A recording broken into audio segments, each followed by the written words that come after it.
Está no ar, abre aspas, o primeiro jornal multidigital do eixo SP-Rio. Abre aspas. Apoio Sicredi. Gente que coopera, cresce. Quarta-feira, 27 de maio. Ao vivo, pelos Facebooks da SP-Rio+. E do Jornal O Vale, está no ar o Abre Aspas. Direto dos estúdios da SP-Rio+, no Jardim Aquários, em São José dos Campos, São Paulo. Destaques desta edição. Governo de São Paulo prevê flexibilização da quarentena e retomada do comércio no Vale do Paraíba. Brasil ultrapassa a marca de 24 mil mortes por coronavírus. São José dos Campos vai à Justiça para construir hospital de retaguarda no Teatrão. Polícia Federal cumpre mandados de busca e apreensão em inquérito do Supremo Tribunal Federal sobre fake news. Prévia da inflação registra o menor valor desde a criação do real. Estas e muito mais notícias na edição de hoje do Abre Aspas, logo após o comercial. Fique com a gente.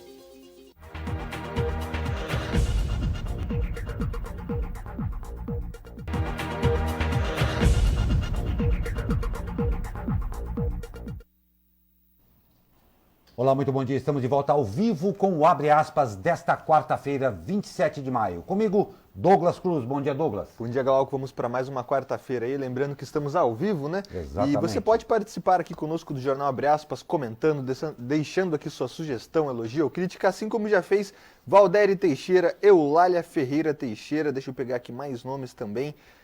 Cida Medeiros, Juarez Santos e Eugênia Minicucci, que mandam um bom dia aqui para a equipe do Abre Aspas. Ótimo dia quem acompanha a gente aí de casa.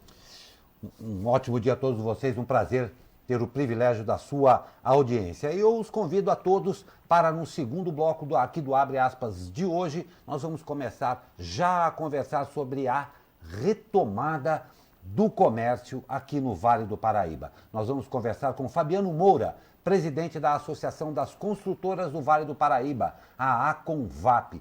Já existe todo um movimento aí se articulando em vistas aí à retomada das atividades. Então fica aqui o convite para você, no segundo bloco, fazer conosco essa entrevista ao vivo com o presidente da ACONVAP. E relatório feito pelo governo de São Paulo reúne panorama com o impacto da pandemia no Vale do Paraíba. E a partir destes dados, prevê a flexibilização gradual da quarentena na região. O plano de retomada, obtido pelo portal G1 nesta terça-feira, mostra que, além de traçar um panorama da infecção pela Covid-19 na região, o relatório traz diretrizes para a retomada das atividades econômicas. Essa retomada deve ser dividida em 4 fases. Primeira, poderiam voltar a funcionar comércios, restaurantes e lanchonetes com 30% da capacidade e somente de segunda a sexta-feira. Segunda fase, o atendimento dos comércios poderá ser aumentado para 50% da capacidade, mas ainda de segunda a sexta. Restaurantes e lanchonetes também terão capacidade aumentada para 50% e poderão abrir aos finais de semana. Terceira fase, os comércios, restaurantes, lanchonetes e templos religiosos poderão trabalhar com 75% da capacidade. Os comércios poderão abrir aos sábados. É nessa fase que está prevista a reabertura de parques e shoppings. Quarta fase. A última fase prevê a reabertura de todos os estabelecimentos, mas com normas para evitar a circulação do novo coronavírus. O relatório obtido pela reportagem não estabelece datas para a implementação de cada fase. Pois é, Glauco, hoje o governador João Dória tem sua rotineira coletiva de imprensa da quarta-feira, né, que vai aí 12 horas e 30, falar com certeza sobre esse plano. Ele será questionado sobre essas datas, né? Porque a gente tem aí 4 fases ainda sem data. A quarentena acaba agora no dia 1º. Vamos ver se ele vai prolongar a quarentena ou se vai fazer essa retomada gradual, como o portal G1 já obteve alguns trechos. Enfim, resta a nós agora esperar, né, as definições, e a gente sabe que sempre tem os dois lados de uma mesma moeda, né? A gente vem rotineiramente comentando aqui sobre o enfraquecimento da economia, sobre o comércio cada vez mais enfraquecido, com as dificuldades, inclusive, de conseguir empréstimos, e também a gente não para de dar as notícias de mortes crescendo a cada dia. Então vamos ver como o governador de São Paulo, João Dória, vai se posicionar oficialmente hoje à tarde. Temos aqui algumas participações. Nicole Cursino e o Higino Filho mandam aqui: estamos na sintonia. Ele fala lá da Vila Cristina. Muito obrigado por participarem do Jornal Abre Aspas. Muito obrigado pela sua participação. E uma coisa, nós temos que ficar bem atentos. Repetindo, a gente tem que vir muito cedo aqui para a redação e já se verifica, enfatizo isso daí, uma retomada por conta própria, sem fixação de metas estatísticas, relatórios, comissões e subcomissões governamentais regendo o que tem que ser feito. O público tem uma prática total descrença dos nossos governantes que, a despeito de ver o que está acontecendo, continuam, por vezes, parecendo numa enorme guerra de egos e eleitoreira, sem ter, na verdade, um contato direto com o que está acontecendo com o público. O que se vê, infelizmente, a despeito do crescimento do coronavírus ainda, é que já existe uma retomada das atividades frente às enormes dificuldades que vem passando o cidadão brasileiro. O Ministério da Saúde divulgou ontem o mais recente balanço do novo coronavírus no Brasil. Os principais dados são acréscimo de 1.039 novas mortes em 24 horas, totalizando 24.512 óbitos no país, 391.222 casos confirmados, sendo 158.593 pacientes recuperados. De acordo com o Ministério da Saúde, das mortes anunciadas nesta terça, 284 ocorreram nos últimos 3 dias. Há ainda outros 3.882 óbitos em investigação. Os números estão aí, né, Douglas? Exatamente, como a gente vem comentado aqui, os números estão aí na tela para você ver. A gente não gosta de dar essas notícias, mas é dever da mídia passar aí os casos confirmados, chegando a quase 400 mil, quase 25 mil mortes. Então a gente tem que dar os dois lados da mesma notícia. Enfim, os números estão aí. O Brasil é o segundo país do mundo com mais casos confirmados de coronavírus, o que ressalta aí que essa doença, infelizmente, está se disseminando pelo nosso país. E olha só na RM Vale. A RM Vale ultrapassou ontem o número de 1.800 casos confirmados do coronavírus, uma alta de mais de 130 casos de um dia para o outro. Ao todo, são 1.848 diagnósticos já confirmados. A região também concentra 74 mortes já confirmadas da nova doença e aguarda diagnóstico de outros 33 óbitos suspeitos. A cidade com mais positivos é São José dos Campos, com 687, além de outros 691 ainda suspeitos. São também 31 mortes confirmadas e 437 pessoas já recuperadas. Pois é, como a gente está comentando aí, nos últimos dias o Vale do Paraíba, o Litoral Norte, as regiões do interior começaram a ser o foco aí de disseminação principal dessa doença, que antes estava ali concentrada na Grande São Paulo, agora começa a se difundir para o interior. Demos aí os números de São José, né? Bastantes casos, também muitos casos recuperados, mas o que assusta são os óbitos suspeitos, né? 33 óbitos suspeitos aí no Vale, é um número bem alto, a gente espera que esses números venham a cair cada vez mais rápido, né?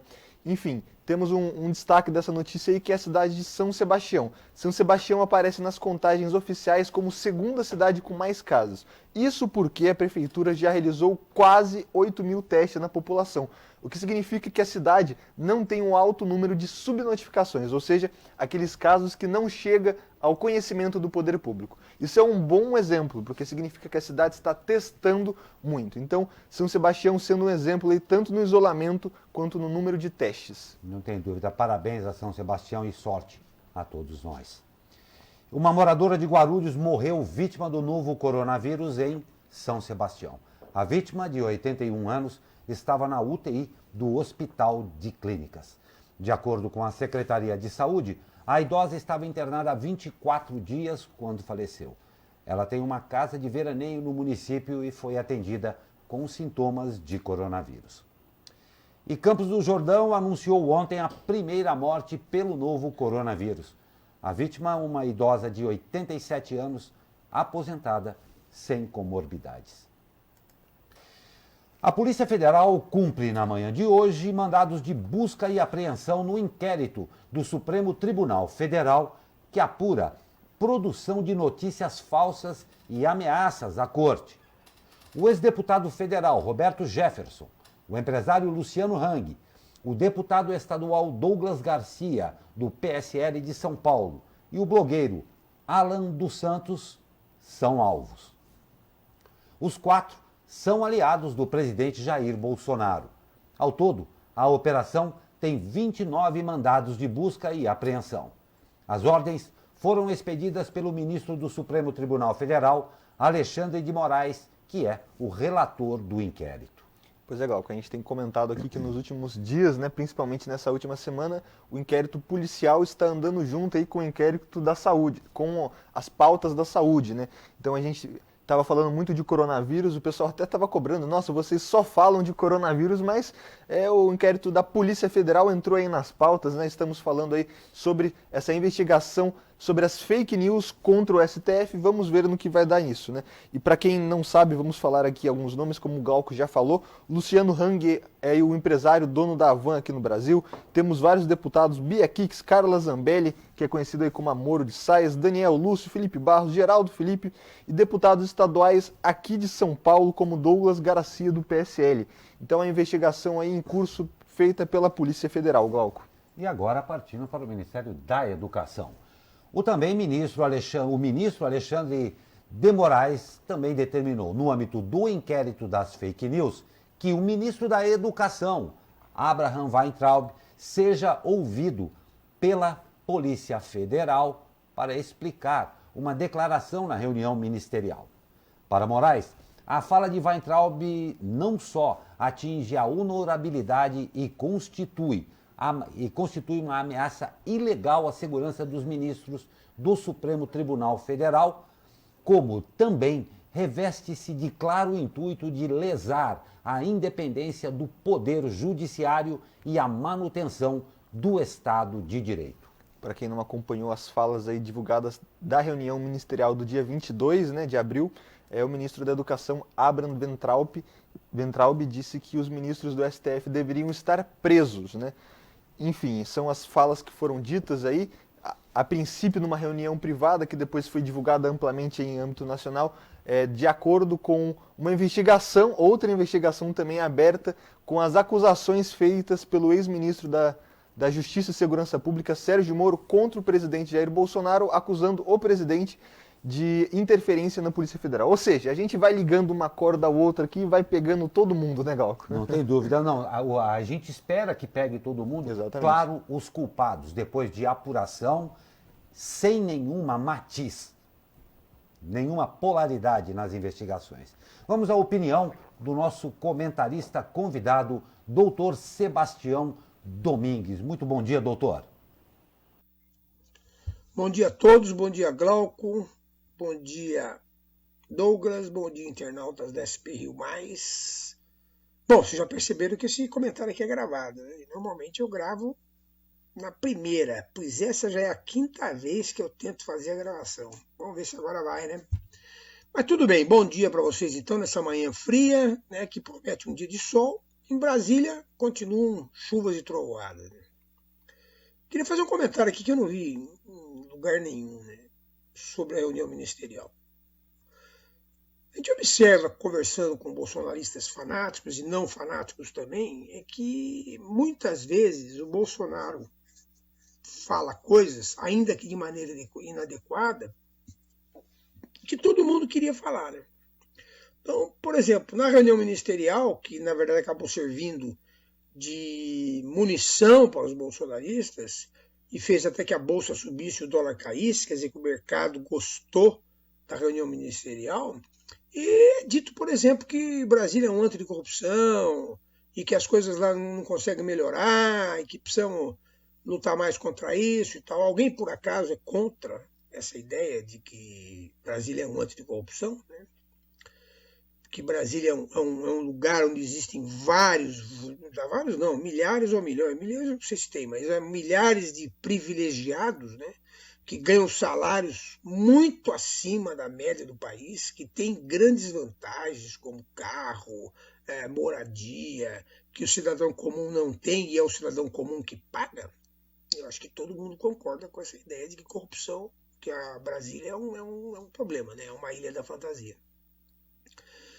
A segunda coisa que foi dita é contra o STF agora. É claro que a forma como foi dita e o que foi dito a gente não pode endossar. Né? Ninguém pode querer mandar prender os ministros do Supremo Tribunal Federal, até porque os poderes têm que se respeitar e é necessário que os três vivam harmonicamente. Mas o fato concreto é que o STF várias vezes toma decisões que a população realmente não gosta. Né? Tipo, ficar liberando presos condenados por corrupção, com tornozeleira para casa, liberar a prisão, liberar não, né? Ser contra a prisão em segunda instância, quer dizer, o sujeito é julgado na primeira instância, na segunda instância, quer dizer, por pelo menos 4 juízes, e você ainda dá a ele o direito de ficar em liberdade aguardando julgamento no STF, que só os ricos conseguem, e aí acaba prescrevendo o crime do sujeito. Quer dizer, isso é absurdo, né? Quer dizer, é um negócio que você, cidadão comum, realmente se revolta. Né? E nessa reunião também aconteceu uma outra coisa, né? A Damares ficou falando lá em prender governador e prefeito, né? E a Carla Zambelli ontem disse também que haveria uma diligência da Polícia Federal prendendo governador e prefeito. Né? Eu não acredito que haja uma relação direta de retaliação do Bolsonaro contra o Witzel, e já vai ser contra o Dória, nessa relação imediata, assim, de causa e efeito, porque as investigações da Polícia Federal ocorrem durante muito tempo. Quer dizer, eles não chegaram à conclusão na sexta-feira que deviam fazer busca e apreensão na casa do Witzel. Isso aí já é um negócio que já vem enrolando. E precisa da autorização do Supremo Tribunal de Justiça, porque ele tem foro privilegiado.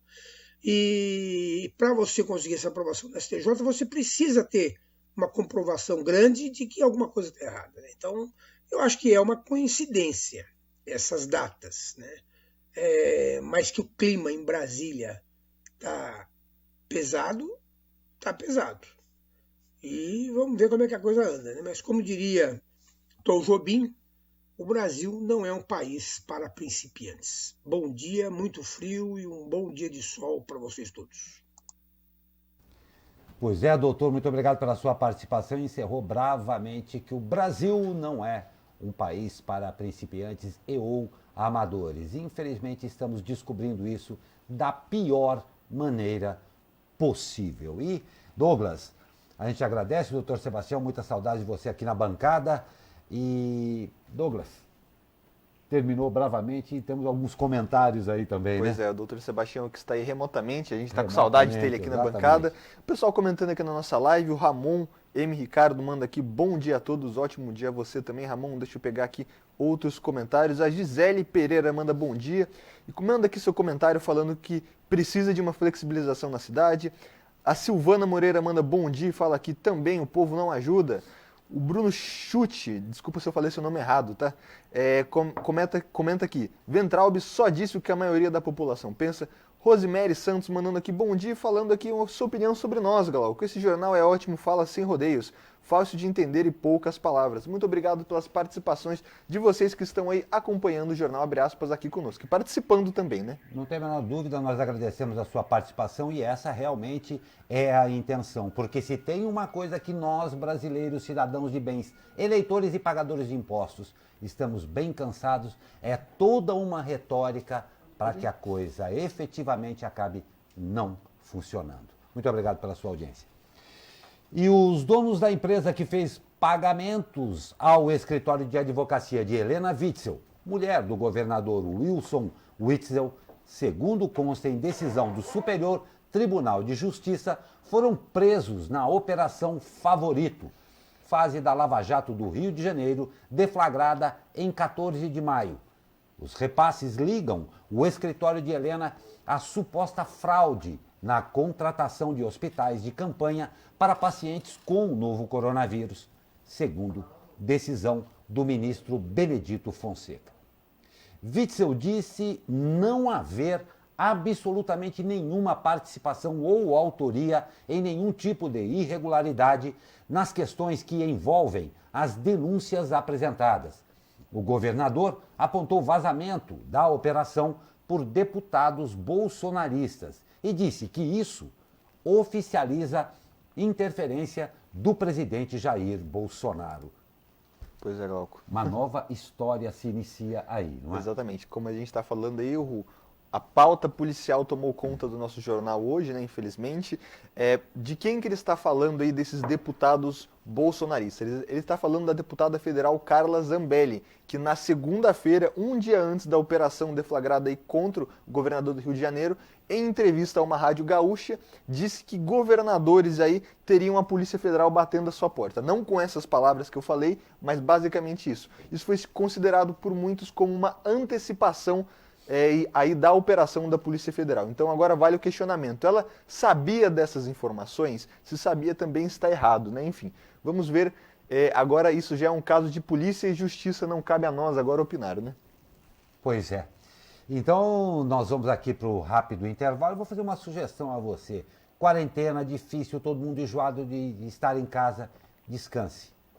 Procure serenidade, porque pelo que temos pela frente aqui, no horizonte, teremos tempestades. Então, esteja descansado e em paz, porque o Brasil pós-pandemia promete muito pouco. Essa que é a verdade. Rápido intervalo e já voltamos. E no segundo bloco teremos aí a entrevista com Fabiano Moura, presidente da Associação das Construtoras do Vale do Paraíba, falando exatamente sobre a retomada do comércio aqui no Vale do Paraíba, tá bom? Nós estendemos o convite a você. Rápido comercial, já voltamos. Fique com a gente.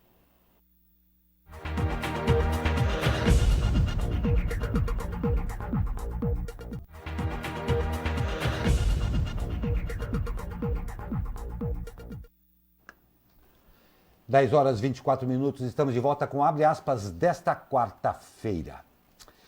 E olha só, prévia da inflação registra menor valor desde a criação do real em 1994.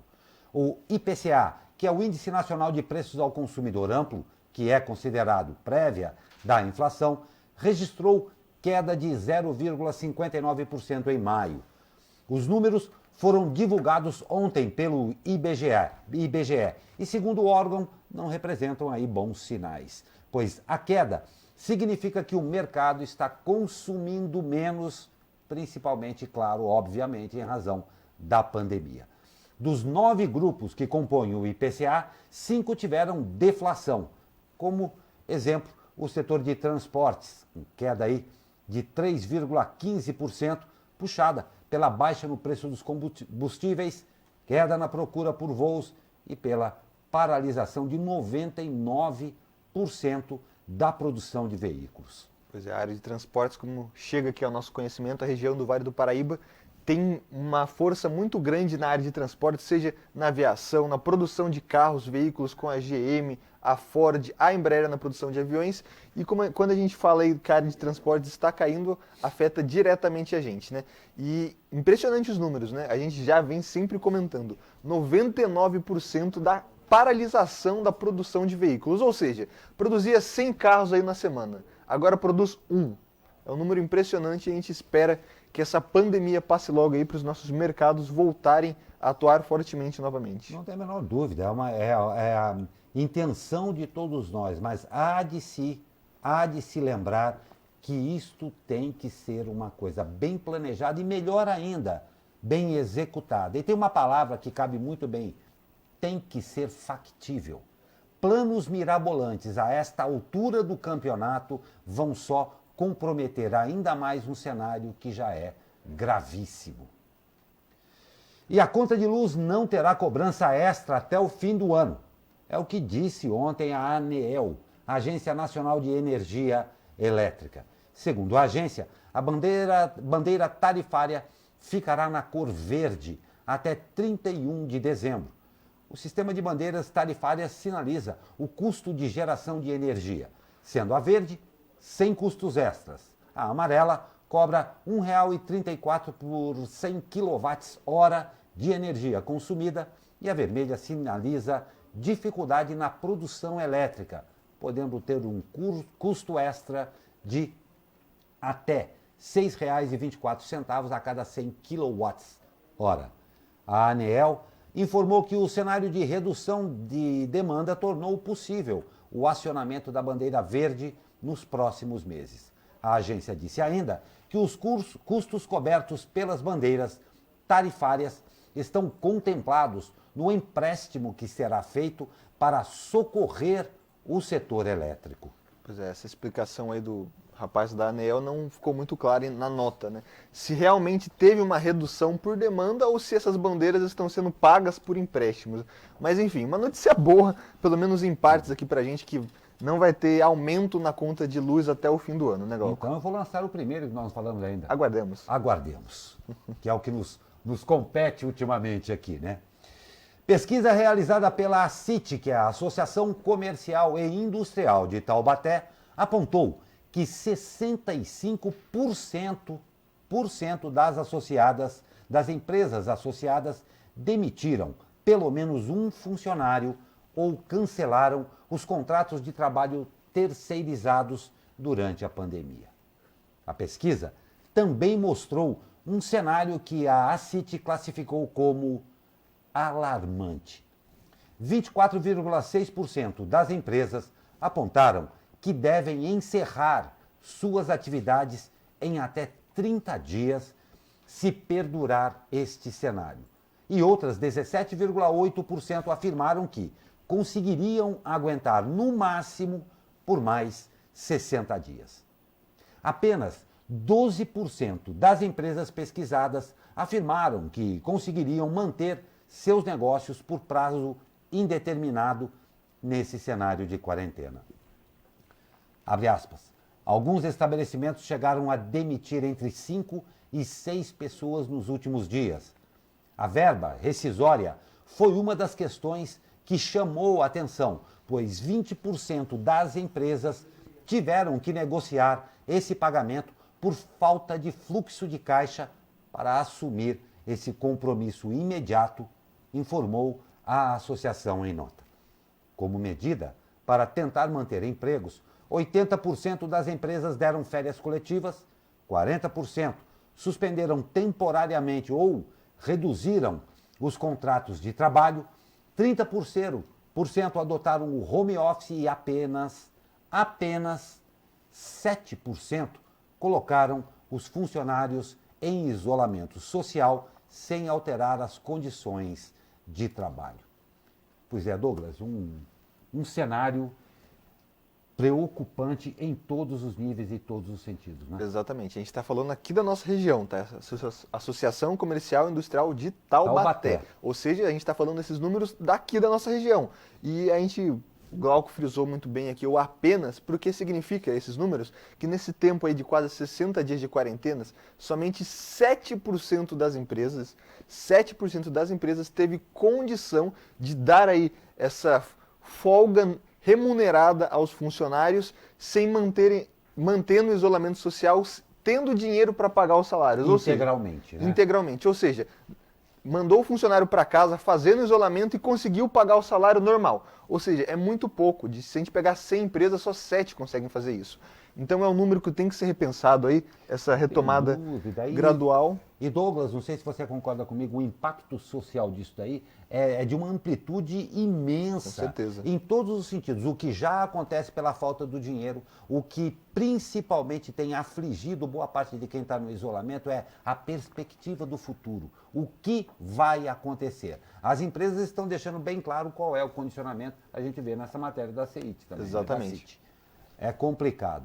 Nós estamos tentando aí, né? Exatamente. Estabelecer o contato com o presidente da Associação das Construtoras do Vale do Paraíba, exatamente para a gente conversar a respeito disso daí. Acho que é a tônica, né, Douglas? É a retomada, todo mundo tem falado muito essa palavra, dada a ansiedade também, né? Exatamente. Fabiano Moura já está em contato aqui conosco. Fabiano, nos ouve? Perfeito. Olá, Fabiano, muito bom dia. A gente já falava aqui, um prazer tê-lo no Abre Aspas. Aqui, creio que não tem muito o que se falar. A palavra de ordem é retomada do comércio. A Aconvap, aí você, na qualidade de presidente da Aconvap, que para quem não sabe, é a Associação das Construtoras do Vale do Paraíba, estão muito pertinentemente focados neste problema. Como é que você vê, Fabiano, este começo de desenrolar para o pós-pandemia? Bom dia. Bom dia, bom dia. É um prazer aí vocês aí na SP Rio. Muito obrigado pelo convite. É importantíssimo a gente poder estar aqui dividindo e mostrando nossa preocupação em relação à retomada, né? Na verdade, a gente ainda continua um pouco preocupado, porque a gente não sabe exatamente qual vai ser a comunicação que o governo vai passar em relação à questão do Vale do Paraíba. A gente só sabe de uma coisa, que é de extrema importância a gente voltar às atividades econômicas o mais rápido possível. É claro que a gente sabe do nosso compromisso, da questão de segurança, higiene, e a gente está aí disposto a contribuir. A construção civil já está, né? A gente não parou, então a gente já está contribuindo com isso, mas a gente está fazendo um movimento com todas as entidades, todos os setores, para que a gente possa fazer um pacto de retomada econômica com segurança, respeitando as normas, mas que todos possam voltar a produzir aqui na região do Vale. Perfeito, Fabiano. Muito bom dia. Aqui é o Douglas falando. Fabiano, como você bem comentou aí, as construtoras não pararam, né? A gente sabe que esse decreto estadual não permitiu a parada das construtoras, mas a gente sabe que quando a gente fala no mercado financeiro é tudo uma roda gigante, né? A gente fala de um ponto que para, vai parando o outro e assim vai parando as demais, né? No setor aí de construção civil aí da Convap, vocês sentiram essa redução de mercado? Chegou a acontecer demissões? Como é que está esse setor aqui em São José dos Campos? Bom, é inevitável a gente dizer que a gente não foi afetado, né? O mercado como um todo foi afetado. É que a gente no primeiro momento não parou, a gente não parou as obras e a gente evitou o máximo a questão das demissões, né? Dizer que não houve demissão não dá para afirmar isso, porque o setor deu uma diminuída sim, não foi com a mesma grandeza que o mercado está sentindo, principalmente o comércio, a indústria, né, bares, restaurantes, é o que a gente está realmente agora focado em ajudar esses setores a retornar às atividades, porque querendo ou não, esses setores eles fazem parte da nossa cadeia, né? São os nossos consumidores, é o comerciante, é o dono da loja, é o dono do restaurante que acaba no final das contas investindo o seu patrimônio e na segurança do imóvel, né? Então a gente tem que estar junto com esse pessoal e esse é o nosso objetivo, né? Por nós não termos parado, com certeza a gente evitou muita demissão, muita mesmo. E é uma demissão completamente complicada, porque é um setor que emprega uma camada social bastante vulnerável, né? Então, acho que foi isso, talvez, que tenha sido considerado, né, em relação à atividade da construção civil. Então, a gente agora, a nossa meta, a nossa missão como setor é ajudar os outros setores a voltar a produzir. Então, acho que nós, como nós não fomos tão afetados assim, nós temos obrigação de poder ajudar. É por isso que nós fizemos aí, estamos ajudando a organizar junto com a Desenvolve Vale um evento para que a gente possa se comprometer como setores bem organizados a fazer essa retomada consciente. Então, nosso objetivo hoje é fazer com que as outras atividades voltem às atividades, aí, a retomada econômica. Então, esse é o objetivo principal nosso, né? Perfeito. E, Fabiano, nós aqui do jornalismo, como vocês aí também da Convap, da construção civil, não pararam, né? E a gente pode aí dar para os outros setores bons exemplos, né, de como lidar com essa pandemia, já que a gente é um trabalho essencial, né? Vocês aí da Convap, nessa conversa aí junto com a Desenvolve Vale, têm tratado essas questões de como deve ser feita essa retomada? Vocês têm passado aí a experiência para junto aí da Desenvolve Vale de como é um setor que não parou durante a pandemia? Por exemplo, o nosso setor é um setor que não parou e a gente tem, assim, eu vou ser sincero, uma pesquisa que a gente fez internamente, a gente não teve nenhuma grande problema de contágio nas nossas empresas. As nossas empresas trabalharam dentro de normas sanitárias, máscara, álcool gel, enfim, várias coisas que nós adotamos dentro da empresa. Os almoços, né, a gente dividiu em 2 turnos, 3 turnos o almoço. Então, a gente conseguiu fazer um trabalho e a gente ganhou algumas experiências nesse período. E é o que nós vamos discutindo, né, com o Desenvolve Vale. Por que não a gente não trabalhar junto com os outros setores, não só para levar essa experiência, mas para poder também apoiá-los, né, incentivá-los, trazer política pública, ajudar a cobrar os nossos governantes, fazer com que a gente desenvolva uma consciência de consumo entre os nossos aqui do Vale do Paraíba, que a gente viaje no Vale do Paraíba, que a gente consuma no Vale do Paraíba, que as nossas empresas comprem do Vale do Paraíba. Eu acho que é esse também um dos objetivos do nosso evento, para que a gente faça com que o mercado gire novamente, porque a gente vai ter que fazer essa engrenagem rodar de novo. E isso é o grande desafio que nós vamos ter como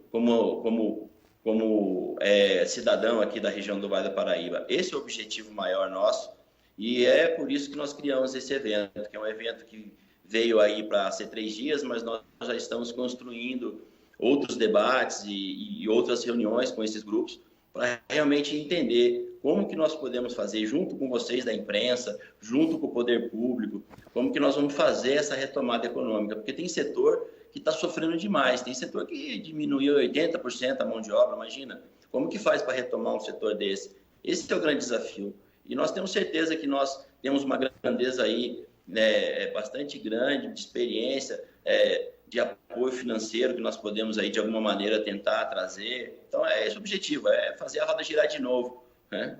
Colocar gasolina e rodar. É esse o objetivo de fato. Perfeito, né? Fabiano. Ó, com certeza a região metropolitana do Vale do Paraíba tem sofrido e pago muito caro pela própria característica que ela tem, altamente produtiva, altamente industrializada, mas tem o setor do comércio e serviço também que foi amplamente impactado. Como Douglas até comentou aqui, tudo está interligado. E no meio disso tudo existe a possibilidade de uma recuperação rápida ou devagar, dependendo, claro, disso que vocês estão fazendo também. Essas lives procuram verificar quais os meios possíveis. Dentro disso aí, Fabiano, o que vocês têm sentido, primeiro, com relação à crença, à credibilidade por parte do empresário em que vai haver um plano que realmente o resgate e o segure neste momento tão difícil. E em segundo, com relação à população, que vê uma série de planos sendo expostos, sendo que a factibilidade deles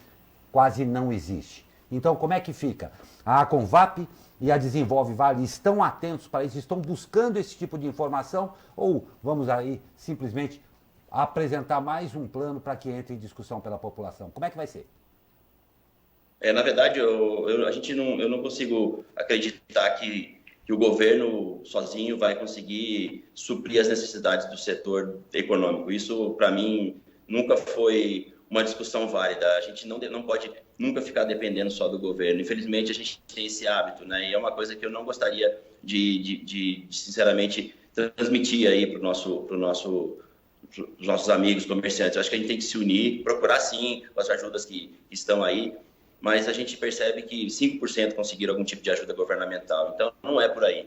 O caminho é nosso, o caminho é darmos as mãos aí como setor produtivo, contribuição da população em geral, os consumidores, né, que a gente depende de consumo, da volta, da confiança desse consumidor. A gente tem que trazer positividade, nós temos que tirar um pouco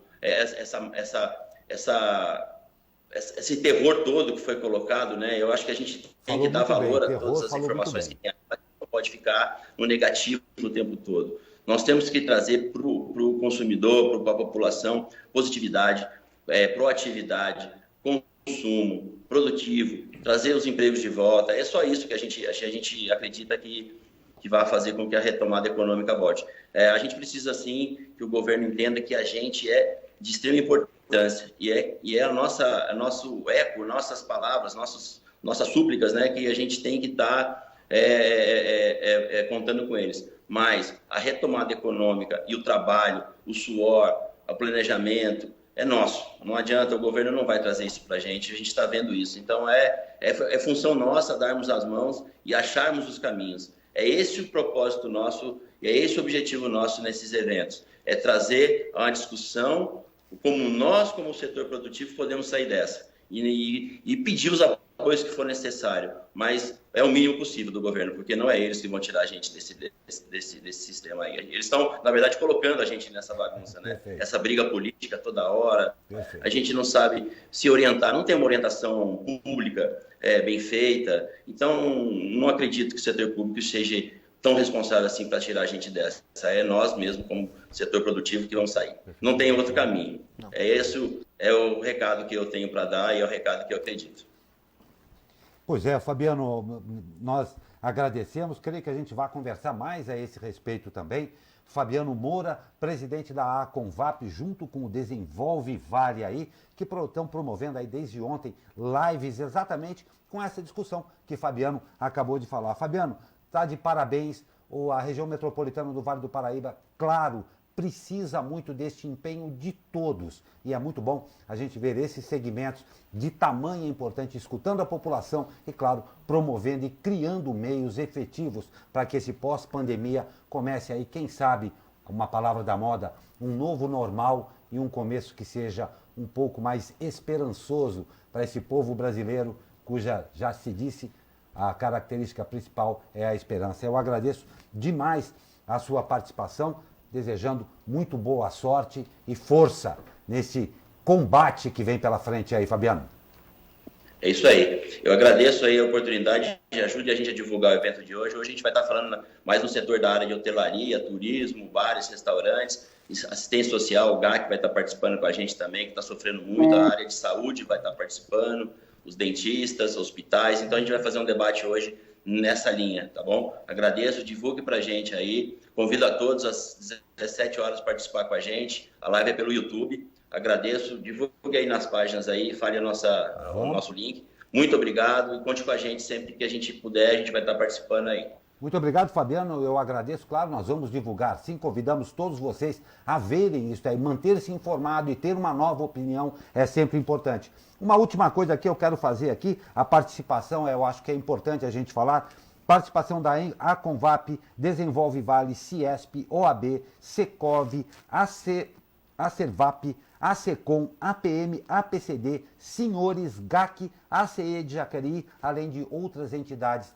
da RM Vale. Juntos, nós sempre seremos mais fortes. Muito obrigado, Fabiano. Um ótimo dia a você. Agradeço aí. Conte com a gente. Pois é, Douglas. Talvez o nosso novo normal comece por aqui agora, né? Pois é, a gente já está começando a planejar aí o mundo pós-pandemia, né? O Fabiano falou muito bem aí. As entidades aqui da nossa região se unindo, a Convap, Desenvolve Vale, todas essas aí que o Glauco acabou de citar. Muito importante que essa retomada tenha vindo aqui da iniciativa privada, né? Exatamente. A gente não deve esperar sempre as ações do poder público. A gente tem que sim cobrar as ações do poder público e também fazer a nossa parte. Não tem a menor dúvida. Cada um fazendo um pouquinho, nós vamos chegar lá com certeza. E em ação que prevê um cenário muito preocupante na saúde pública entre maio e agosto, a Prefeitura de São José dos Campos recorreu à Justiça para construir um hospital de retaguarda no Teatrão, zona leste da cidade. No pedido, a Prefeitura aponta que, no início de maio, em reunião do Comitê de Crise da Pandemia, foi constatado que o atendimento disponibilizado pelo Hospital Municipal não seria suficiente para a demanda, de forma que o município precisaria aumentar o número de leitos. Na busca por imóveis, a Prefeitura identificou a área pertencente ao São José Esporte Clube e propôs trocar pela que hoje é pertencente do município. Atualmente, a Prefeitura tem 70% do espaço total do complexo e o time possui 30%. Na proposta, a cidade iria trocar os lados do terreno, ficando com o local ao lado do Corpo de Bombeiros. A troca se justificaria pela sua proximidade com o Hospital Municipal, topografia plana e falta de destinação ou construção. O presidente do São José Esporte Clube, Celso Monteiro, afirmou que não vê problemas no pedido. A decisão deve partir do Conselho Deliberativo do clube, que ainda não confirmou uma decisão. O Teatrão foi inaugurado pela Prefeitura no ano de 1977 e pertencia integralmente ao São José Esporte Clube até o ano de 2012, quando o Ministério Público pediu a devolução da área ao município. O acordo vigora até hoje.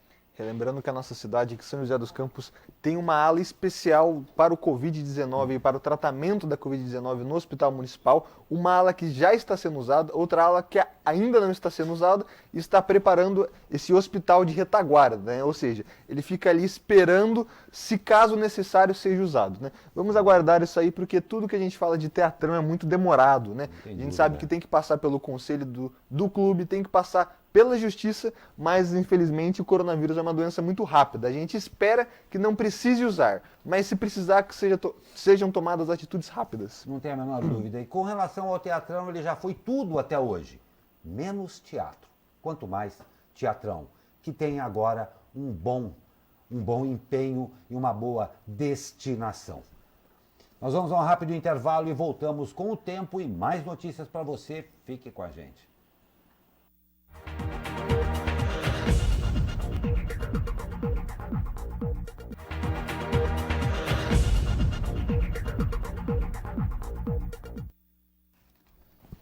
Estamos de volta com o Abre Aspas desta quarta-feira, são 10 horas mais 50 minutos. E uma observação, você que sempre quis conhecer o inverno na Europa, conhecer os Alpes suíços, aquele ventinho gelado, pronto, não precisa. Em função da pandemia, ninguém pode ir para lugar mais nenhum, porque o brasileiro não pode nem ir para Disneylândia, porque já foi proibido para ir para os Estados Unidos também. Então o negócio é ficar por aqui mesmo e sentir este ar gelado dos Alpes por aqui, pelo Vale do Paraíba. Vamos saber como é que vai ser este vento gelado para o resto da semana com ele que sabe de tudo disso daí. Fala, meu amigo Caio Souza, muito bom dia. Fala, Glauco Turzi, muito bom dia.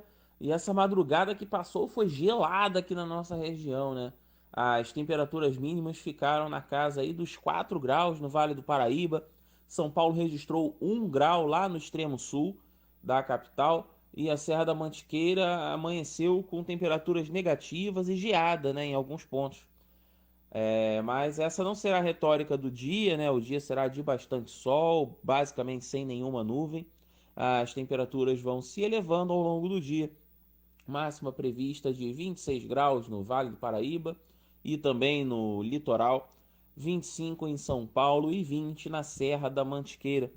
Nós não temos previsão de chuva para hoje e a umidade relativa do ar no período da tarde pode ficar na casa dos 20%. Por isso vale sim a recomendação de beber bastante água. Essas condições do tempo estão sendo provocadas por um sistema de alta pressão que deve ficar por aqui pelo menos até o final da semana. Por isso as condições do tempo seguirão semelhantes nos próximos dias. Então vamos nos preparar porque a próxima madrugada também será gelada e pode gear novamente aí na Serra da Mantiqueira. Caio Souza, direto da sala de operações do Tempo Vale para o jornal Abre Aspas.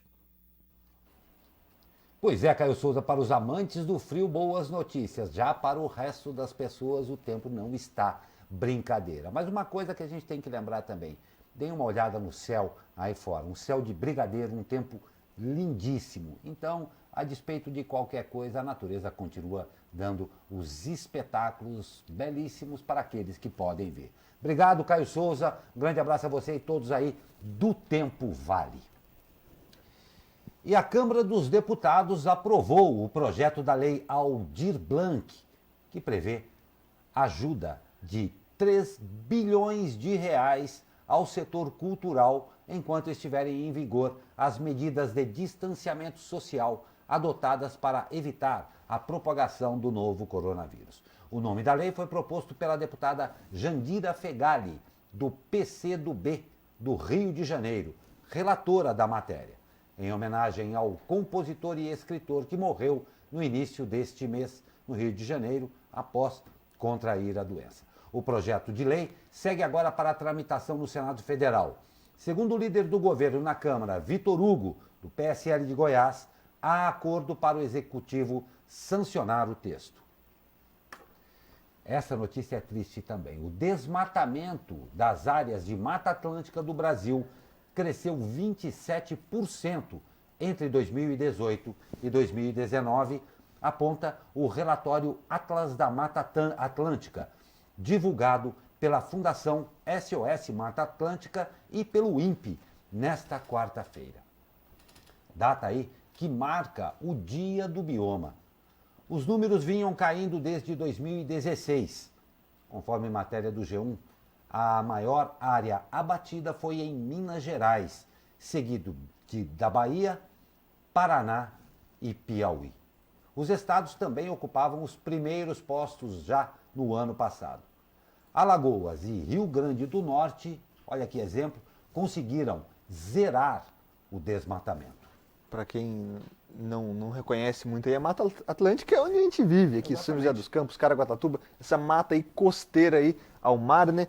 E para quem não sabe também, infelizmente, Galca, a Mata Atlântica é o bioma mais ameaçado do Brasil, exatamente, porque o ser humano aí já desmatou mais de 80% da sua extensão, ou seja, tudo isso aqui era mata há algum tempo atrás, né? Há muito tempo atrás.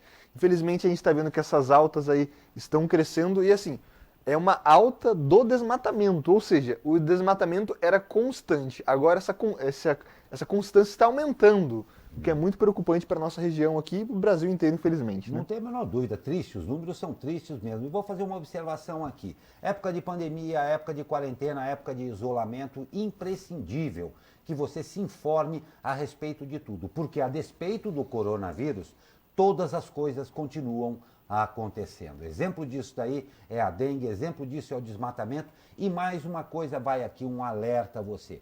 Houve um crescimento exponencial no comércio, nas vendas pela internet. Creiam, muitos empresários e muitas empresas estão se aproveitando da pandemia para aplicar alguns golpes, desovar o seu estoque defeituoso, então tome muito cuidado. Já existem relatos, a pessoa compra, demora para entregar, eles dão brindes para você fazer o pagamento à vista, espera-se isso, então todo cuidado é pouco. E mais ainda a Mata Atlântica pede socorro e é importante, não é, Douglas, que a gente se mantenha informado a respeito de tudo. Este não é o fim do mundo, vem aí um novo tempo e nós vamos precisar estar informados e principalmente cobrar. É exatamente, a Mata Atlântica aí, como todos os biomas do Brasil, são importantíssimos e não é porque está acontecendo uma pandemia que a gente tem que descuidar do meio ambiente, né? Infelizmente, de tudo, né? Como você bem falou, de tudo, né? As maus pessoas aí continuam maus durante o coronavírus. Algumas têm a capacidade absurda de piorar, isso que é terrível. E olha, atenção estudante, após ter sido prorrogado na semana passada o novo prazo de inscrição para as provas do Enem 2020 termina às 23h59 de hoje. As datas da prova ainda não estão definidas e deverão ser escolhidas em uma enquete com os participantes a partir de junho. Para se inscrever, o candidato deve acessar a página do participante. Vou falar o link aqui, mas é sempre difícil. enem.inep.gov.br/participante #. Simples, não é? Como tudo que é, dá para entrar lá no governo. E atenção, ó, é preciso ficar muito atento ao prazo para o pagamento da taxa de inscrição que não foi estendido, tá? O boleto de R$ 85,00 deve ser pago até esta quinta-feira, até amanhã, tá? Em agências bancárias, casas lotéricas, correios ou também e preferencialmente pela internet. Sem isso, a inscrição não será validada. Estudantes que tiveram a isenção da taxa também devem se inscrever no Enem.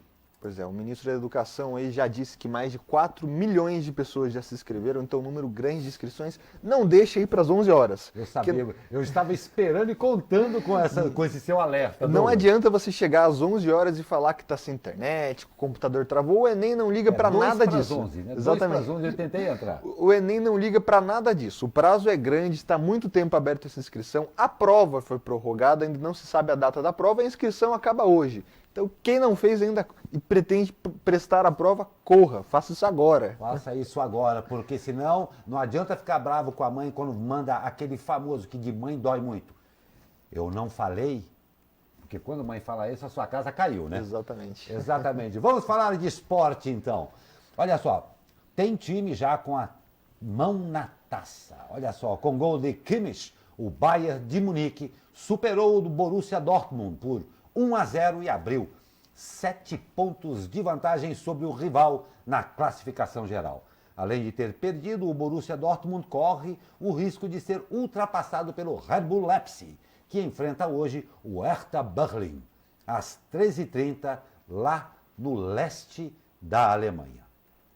Depois dessa rodada, ainda restarão mais 6 para o encerramento do campeonato alemão, que seguirá os jogos em estádios, claro, com os portões fechados por conta da famosa pandemia.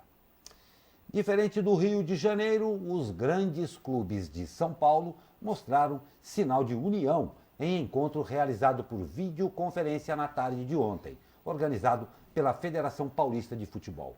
No encontro, os presidentes dos 4 grandes de São Paulo, Corinthians, Palmeiras, Santos e São Paulo, deram a ideia de fazer testes conjuntos para o novo coronavírus nos jogadores e elaborar uma agenda de treinamentos, sempre seguindo as orientações dos órgãos de saúde. É importante essa agenda de treinamentos, porque a gente tem, por exemplo, os clubes do Sul que já voltaram aí a treinar. E a gente sabe que quanto mais tempo de treino, melhor fisicamente, taticamente, aí o grupo conjunto, e quando voltar às competições aí nacionais, como é que vai ser, né? Provavelmente uns times terão aí vantagem ao outro, né? Enfim, vamos aguardar aí mais uma vez como será esse novo capítulo aqui no nosso estado, porque todo mundo quer a volta do futebol. É muito gostoso ver futebol, mas aí não dá para ter a volta de futebol com gente morrendo aí em todos os lugares, né? Então, os clubes de São Paulo aí foram coerentes, não teve rivalidade no momento quando o assunto é saúde. Não tem a menor dúvida. E olha só, daqui a poucas horas a Agência Espacial Norte-Americana estabelecerá mais um entre seus vários feitos classificados, claro, como marco histórico. Já em curso, a contagem regressiva para o primeiro voo espacial tripulado da nave Crew Dragon, na missão fruto da parceria público-privada da NASA com a empresa SpaceX.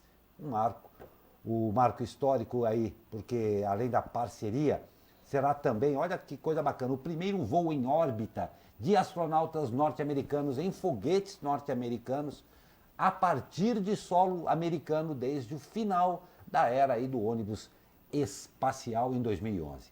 Diante da necessidade de isolamento social, pela qual boa parte do planeta passa devido à pandemia, a NASA anunciou que fará uma transmissão especial via internet da decolagem que levará os astronautas Robert Behnken e o xará do nosso amigo Douglas aqui, o Douglas Hurley, à Estação Espacial Internacional. Seu xará estará a caminho, então. Exatamente. Ele irá para o espaço e meu xará queria ser ele aí nessa missão muito legal. Mas é o que a gente sempre fala, né, Gal? Com marco histórico, né? Essas datas ficam marcadas, a ida do homem ao espaço e um novo marco também, o que marca uma empresa privada levando o homem ao espaço nessa nova corrida espacial. A corrida aí, agora, que não fala mais de governos e sim de empresas. Muito interessante isso aí. Vamos ver. A gente deseja sorte aos astronautas norte-americanos. Não tem dúvida. Muito bacana, como diria em inglês, Godspeed a vocês aí. Que Deus os acompanhe nesta viagem. Com essa boa notícia, a gente encerra o Abre Aspas de hoje, claro, agradecendo a sua participação e a sua audiência e o convidando para estar conosco novamente amanhã, não é, Douglas? Exatamente, voltamos amanhã aí com mais um Jornal Abre Aspas, recheado aí para vocês de casa. Muito obrigado para quem participou hoje e até amanhã. Exatamente. Ótimo dia para você, olhe para o céu porque está maravilhoso. Até amanhã.